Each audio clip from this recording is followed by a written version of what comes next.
দেখছেন এটি নিউজ। আমন্ত্রণ জানাচ্ছি আমাদের নিয়মিত আয়োজন হ্যাপেনিং পয়েন্টের আজকের পর্বে। আপনাদের সাথে আছি আমি এস আব্দুল শাকুর।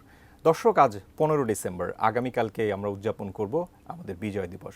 একটা দেশ তার সমৃদ্ধি লাভ কিংবা অর্থনৈতিক মুক্তির পেছনে তার আয়ের একটা আলোচনা রয়েছে বা তার আয় এখানে গুরুত্বপূর্ণ। একটা দেশ কিভাবে আয় করে, আমাদের যেমন ব্যক্তি পর্যায়ে আমরা আয় করি, একটা দেশেরও কিন্তু আয়ের বেশ কিছু খাত রয়েছে এবং সেই খাতগুলোর মধ্যে অন্যতম খাতকেই কিন্তু আমরা বলি ট্যাক্স। সেই ট্যাক্সের মধ্যে এক ধরনের ট্যাক্স যাকে আমরা বলি ভ্যাট, ভ্যালু অ্যাডেড ট্যাক্স বা মূল্য সংযোজন কর। আপনাদের নিশ্চয়ই জানা আছে যে আমাদের মোট যে আয়, অর্থাৎ যে ট্যাক্সের মাধ্যমে আমরা যে আয় করি, তার মধ্যে ইনডাইরেক্ট ট্যাক্স বা এই ভ্যাটের মাধ্যমে সিংহভাগ কিন্তু আমরা আহরণ করে থাকি। কিন্তু আসলে কি এটা ঠিক আছে, নাকি আরও বাড়ানো সম্ভব, নাকি কিভাবে এই সিস্টেমটাকে নিয়ে কাজ করা যায়? অতি সম্প্রতি কিন্তু এই 10 ডিসেম্বর আমরা পালন করেছি ভ্যাট দিবস। এই নিয়ে আজকের আয়োজনে আমরা সাজিয়েছি আমাদের আলোচনা। একজন অতিথি রয়েছেন, শুরুতেই তাকে আমরা স্বাগত জানাতে চাই। রয়েছেন অ্যাডভোকেট ডক্টর মোহাম্মদ নুরুল আজহার, আপনি সভাপতি হিসেবে দায়িত্ব পালন করছেন বাংলাদেশ ভ্যাট বার অ্যাসোসিয়েশন। আপনাকে স্বাগত জানাচ্ছি আমাদের আজকের আয়োজনে। ধন্যবাদ আপনাকে এবং দর্শক। যেমনটা বলছিলাম শুরুতেই যে আমাদের দেশের যে আয়, আমরা সেই আয় তো ট্যাক্সের মাধ্যমেই সিংহভাগ আয় করি এবং এই ট্যাক্স এবং ট্যাক্স রিলেটেড আয় থেকে সম্ভবত আমরা প্রায় 90%, 88 আমরা কিন্তু আয় করি এবং তার মধ্যে আমি যদি ভুল না করি তাহলে 37%-এরও বেশি আয় কিন্তু করি আমরা ভ্যাটের মাধ্যমে এবং সেটা গত বেশ কিছু বছর ধরেই দেখা যায় যে এই ধরনের ইনডিরেক্ট ট্যাক্সেশনের মাধ্যমে আমাদের আয়টা হয়ে থাকে। শুরুতেই আমরা একটু জানতে চাইবো যে সাম্প্রতিক সময় যেহেতু আমরা প্রতি বছরেই 10 ডিসেম্বর এই ভ্যাট দিবস পালন করি এবং এ বছরে আমরা 10 থেকে 15 কিন্তু ভ্যাট সপ্তাহ উদযাপন করছি। ভ্যাট দিবস এবং ভ্যাট সপ্তাহ এই আয়োজন করে আসলে আমাদের কি ধরনের ভ্যালু এডিশন হয় আপনার কাছ থেকে জানতে চাই। জি, ধন্যবাদ আপনাকে। অত্যন্ত মূল্যবান কোশ্চেন। অ্যাওয়ারনেসের খুব প্রয়োজনীয়তা আছে, যেমন ভ্যাট কেন দিবে, ভ্যাটের প্রয়োজনীয়তা কি, ভ্যাট কোন কাজে এটা ব্যয় হবে, সব কিছু মিলাই কিন্তু এই ভ্যাট দিবসটা পালন করা হয়। তার পাশাপাশি ভ্যাট সপ্তাহ, যেটা সপ্তাহব্যাপী বিভিন্ন প্রচার প্রচারণা আমাদের বাংলাদেশ ভ্যাট বার অ্যাসোসিয়েশন থেকে আমাদের ট্রাক রেডি ছিল, আমরা বেলুন উড়াই দিয়েছিলাম বিভিন্নভাবে যে কীভাবে ভ্যাট সংগ্রহ করা যায়। অন্যান্য পৃথিবীর অন্যান্য রাষ্ট্রে কিন্তু ভ্যাট হলো সবচেয়ে নিম্ন পর্যায়ে। প্রথমে হলো যে কাস্টমসের উপরে সবচেয়ে বেশি ট্যাক্স, আমাদের দেশে তার উল্টো হয়ে গেছে। কাস্টমসের সবচেয়ে কম আসে 29%, তারপরে 35% হলো আপনার কর থেকে আসে, আর 37% আসে ভ্যাট থেকে সর্বোচ্চ। এই বছরে আপনার সরকারের টার্গেট আছে 1,82,000 কোটি টাকা সরকার ট্যাক্স ভ্যাট আহরণ করবে টোটাল বাজেট থেকে, টোটাল বাজেটের।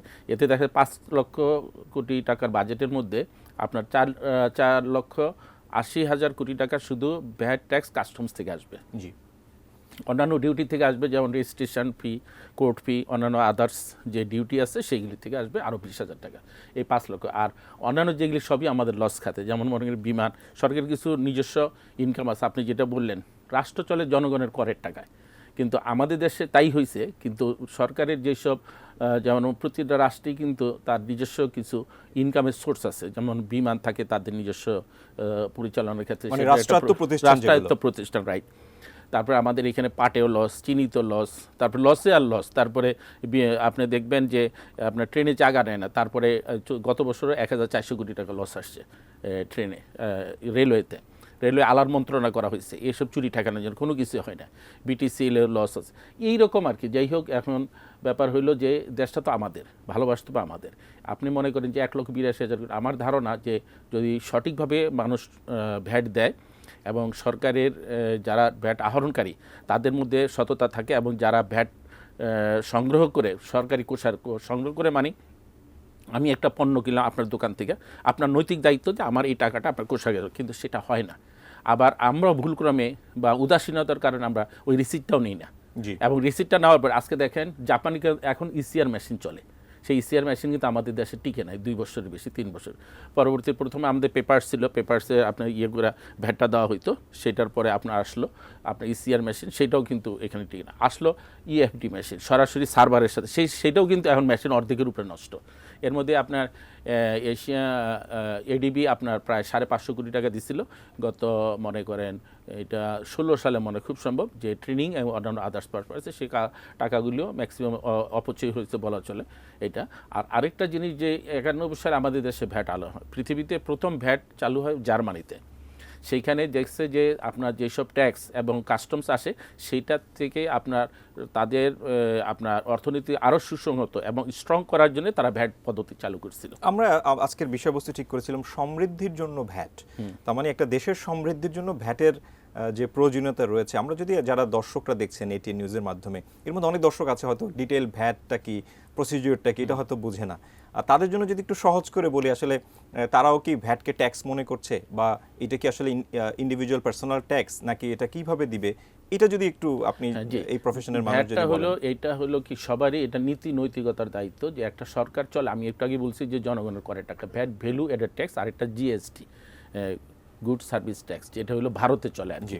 তো এই ভারতেও কিন্তু আপনার ট্যাক্সের পরিমাণ 18% আছে, 25% আছে। আমাদের এইখানে হলো কি ভ্যাট ট্যাক্স মিলে অনেক সময় 27%। এটা সরকার একটু কাজ করতেছে, এটা আরও কমে আসবে, এবং ভ্যাট রিফান্ডের সিস্টেম আছে। এখন আপনি একটা জিনিস ক্রয় করতে গেলেন, হ্যাঁ, ক্রয় করতে গেলেন, আপনার তো একটা নিজস্ব ইনকাম আছে। তারপরে মধ্যবিত্ত যারা, তারা বা নিম্ন মধ্যবিত্ত যারাই হোক, এটাতে পুরা 18 কোটি লোক সম্পৃক্ত। আপনি যদি একটা বস্তির মেয়েরও যদি তুলনা করেন, তারও কিন্তু কন্ট্রিবিউশন আছে এই রাষ্ট্রের প্রতি। কীভাবে সে ভ্যাটের মাধ্যমে একটা চকলেট কিনলো, ওইখানে কিন্তু ইম্পোজ করা আছে 1 টাকা।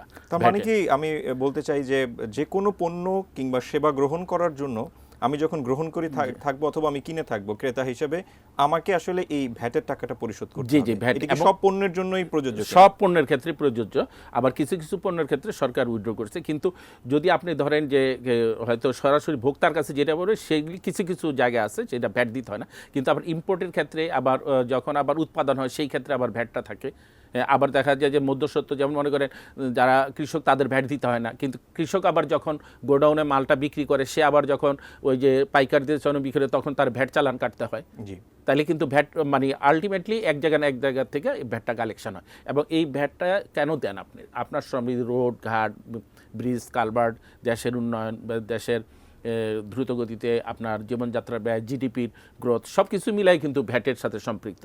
মানে আমরা ব্যক্তি জীবনে যেমন আমরা কোনো না কোনোভাবে আয় করছি, আমাদের যেমন আয়ের কোনো না কোনো সোর্স থাকছে, ঠিক একটা দেশ যে চলবে, তার সেই দেশের চলবার ক্ষেত্রে যে খাতগুলো থেকে সে আয় করবে, সেগুলোই হচ্ছে ভ্যাট, ট্যাক্স, কাস্টমস। এখন এটা সরকার কেন আহরণ করে? যেমন সরকারি কর্মকর্তা ওনারা কিন্তু 19.5 লক্ষ আছে। এই যারা সচিব, বিভিন্ন মন্ত্রণালয়, 44টা মন্ত্রণালয় আছে, তারপরে এর মন্ত্রণালয়ের আন্ডারে অসংখ্য কর্মকর্তা আছে, ডিসি আছে, এসপি আছে, এবং পুলিশ বাহিনীতে শুরু করে, তারপরে আপনার সেনাবাহিনী, প্রতিরক্ষা খাত, সব কিছুতেই কিন্তু এই সরকার এই আয়ের থেকে কিন্তু সরকার ব্যয় করে থাকে। আমাদের আলোচনা চলবে, আসলে আমাদের একটা ছোট বিরতিতে যেতে হবে। বিরতি থেকে ফিরে এসে আলোচনাগুলো আমরা আবার কন্টিনিউ করব। দর্শক, আপনারা দেখছেন এটি নিউজ, হ্যাপেনিং পয়েন্টে আপনারা আছেন। আমরা ছোট একটা বিরতি নিয়ে ফিরছি খানিক বাদেই, সঙ্গে থাকুন।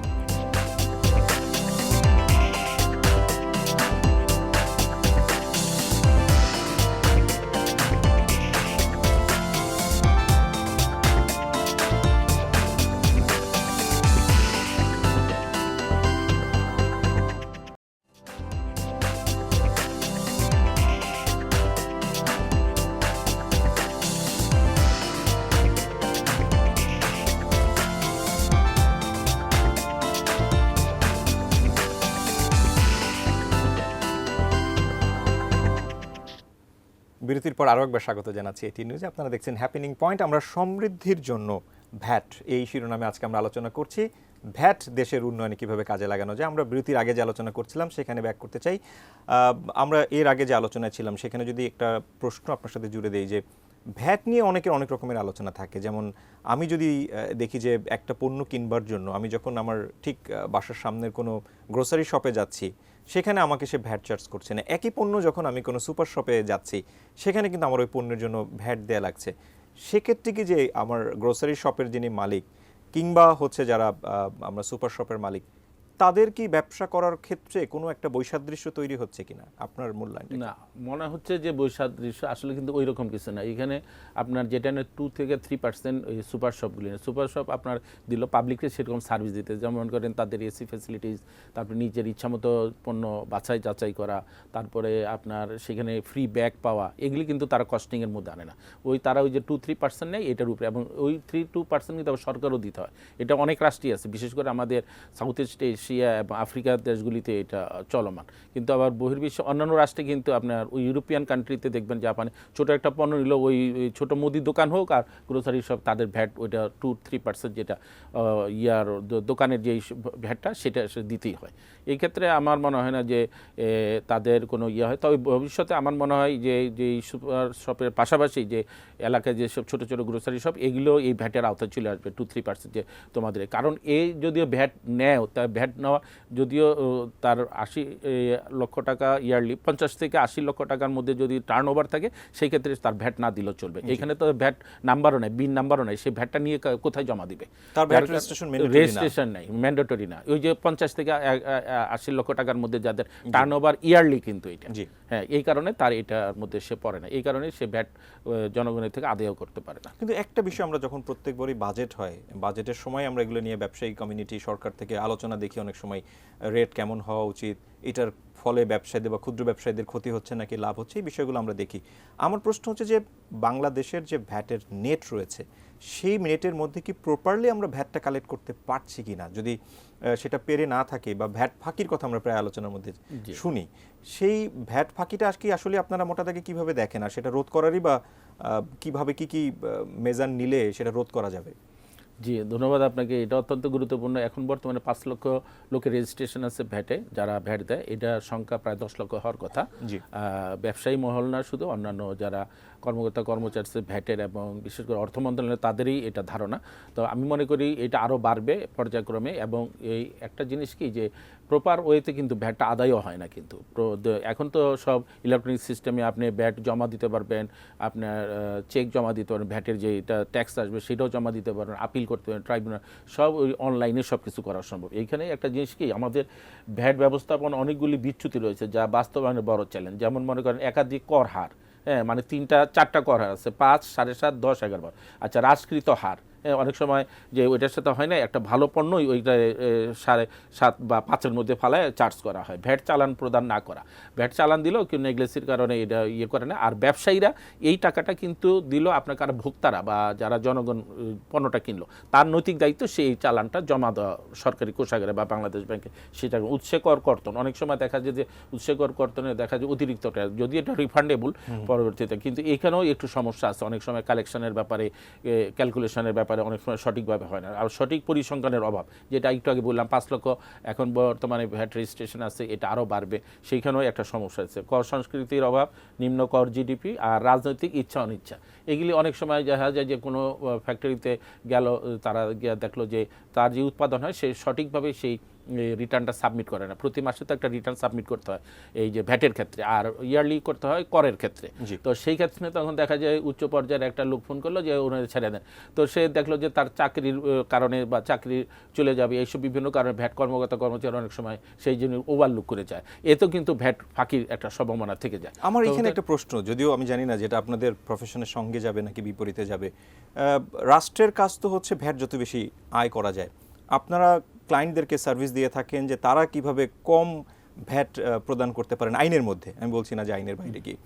সেক্ষেত্রে কি মানে আপনাদের রোলটা কি রাষ্ট্রের পক্ষে নাকি ক্লায়েন্টের পক্ষে নাকি দুটোই? না, আমাদের উভয় পক্ষে কাজ করতে হয়। যে মনে করেন আইনের বহির্ভূত কোনো কিছু আমরা করলে কিন্তু পাবো না, কারণ এটা তো পর্যায়ক্রমে একটা জিনিস একদম কম হয়ে গেল, সরকার কিন্তু মামলা করতে পারবে ওই ক্লায়েন্টের, তাহলে আমাদের ফেস করতে হয়, তাহলে আমরা আইনের বাইরে যেতে পারবো না। আবার দেখা যায় যে অতিরিক্ত কর কাটা হলো, সেটার জন্য আমরা আপিল ট্রাইব্যুনালে যাব, সেইখানেও কিন্তু লয়ারের প্রয়োজন আছে, সেই লয়ারও এটা পারবে না। অথবা আমরা আইনের ভিতরে থেকে যেটা মিনিমাম, যেটা আইনটা যেভাবে করে সুষ্ঠু আইনটা প্রয়োগ যেন হয় এবং সরকার যেন সঠিক কর পায় বা ভ্যাট পায়, সেটা আমরা চেষ্টা করে। আপনি এর আগেই বলছিলেন যে আমাদের অনেকগুলো লুপহোলসের কথা বলছিলেন, সিস্টেম লুপহোলসের কথা, কিন্তু আমরা তো অনেক আগে থেকেই জানি যে ডিজিটাল বাংলাদেশ, এরপরে আবার বাংলাদেশের একটা আমাদের হয়েছিল যে ড্রিম হয়েছিল স্মার্ট বাংলাদেশ, কিন্তু এরকম একটা জায়গা থেকে এসে ভ্যাটের মতো এত প্রয়োজনীয় জিনিস কিংবা ট্যাক্সের মতো এত প্রয়োজনীয় একটা জিনিস যার উপরে রাষ্ট্র আপনার সব কিছু নির্ভরশীল, কারণ আয় না হলে আপনি রাষ্ট্রটাকে কিভাবে প্রপারলি মেনটেন করবেন, সেই জায়গাটা কেন ডিজিটাল হলো না কিংবা ডিজিটাল হলেও তার কেন সুফল পেলাম না আমরা? না, সুফল পেলেন না এই কারণে নীতি নৈতিকতা আদর্শের উপরে কোনো সুফল হয় না।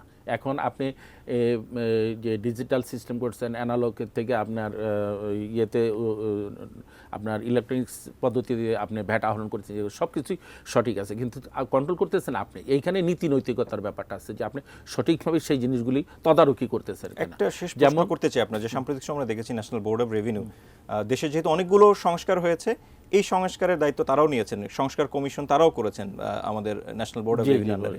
সেখানে কি আপনার মনে হয় যে আগামীর দিনে একটু ভিন্ন রকমের ভ্যাট ম্যানেজমেন্ট বা ট্যাক্স ম্যানেজমেন্ট এবং অনেক স্বচ্ছতা ফিরে আসবে, অনেক কিছুর স্বচ্ছতা ফিরে আসবে এবং এতে ভ্যাট আহরণ অনেকটা হবে? আপনার আমি একটা বলি, এই যে ডিজিটাল যেটা বললেন বা আমরা উচ্চ ইয়েতে ইলেকট্রনিক সিস্টেমে গেছি, আপনি এমনও লোক গেছে যে ট্রেনে টিকে গেছে, ওই দিন আসলে তার সার্ভার থেকে টাকাটা কেটে নিয়েছে বিকাশ থেকে, 4 দিন পরে আসছে, মানে ফেল করার পরে। তো এই জিনিসগুলিতেও কিন্তু আসলে সিস্টেমের মধ্যেই কিন্তু গলতি ঢুকায় রাখছে। অর্থাৎ বুঝতে হবে আপনার যে শস্যের মধ্যে ভূত থাকলে ভূত তাড়াবে কে? ভূত তাড়াতে হবে আমাদের। কথা কিছু তোলা থাক আগামীর জন্য, নিঃসন্দেহে আগামী অনুষ্ঠানে আবার এই নিয়ে কথা বলবো। আমাদেরকে সময় দেওয়ার জন্য আপনাকে ধন্যবাদ। ধন্যবাদ আপনাকে এবং এইটা নিউজ দর্শক। সমৃদ্ধির জন্য ভ্যাট, আমরা চাই যে সমৃদ্ধ একটা বাংলাদেশ। আগামীকালকে যেহেতু বিজয় দিবস উদযাপন করব, সেই বিজয় দিবসের দ্বার প্রান্তে দাঁড়িয়ে আপনাদের সবার প্রতি দেশ গড়ার প্রত্যয় নিয়ে আজকের আয়োজন শেষ করছি। নিজে ভালো থাকুন, ভালো রাখুন আপনার চারপাশ, ভালোবাসুন আপনার দেশকে।